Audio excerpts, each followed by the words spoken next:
చేస్తున్నారా మరి ఇంకొక చెప్పుకున్నాను శ్రద్ధగా.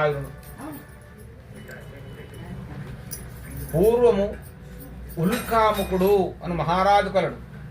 అతని భార్య చాలా సౌందర్యవతి, మంచి గుణములు కలది. ఆ దంపతులు ఒకనాడు భద్రశిలా నదీ తీరంన అత్యంత భక్తిశ్రద్ధలతో సత్యానుష్ఠాన వ్రతం చేయుచుండది. అదే సమయమున సాధువు అని ఒక వ్యాపారి విశేషమైన ద్రవ్యము ధనము పడవలు నింపుకొని ఆ తీరం గుండా పోవచ్చు మహారాజును చూసి ఆ పడవను ఒడ్డుకు పట్టించి మహారాజు వద్దకు వెళ్ళి నమస్కరించి ఈ విధంగా అడిగాను, మహారాజా మహారాజా మీరు చేయుచున్న వ్రతం ఏమిటయ్యా? ఈ వ్రతం చేసినా ఏమి ఫలితం వచ్చునయ్యా అని అడిగాను. అప్పుడు ఆ మహారాజు, ఓ షావుకారి, పుత్ర సంతానం పొందుటకై ఒక బ్రాహ్మణోత్తముడు తెలపడం వలన మేము సత్యానుష్ఠాన వ్రతం చేయుచున్నామయ్యా అని అడిగాను చెప్పాను. అప్పుడు ఆ షావుకారి, మహారాజా మహారాజా మాకు కూడా సంతానం లేక బాధపడ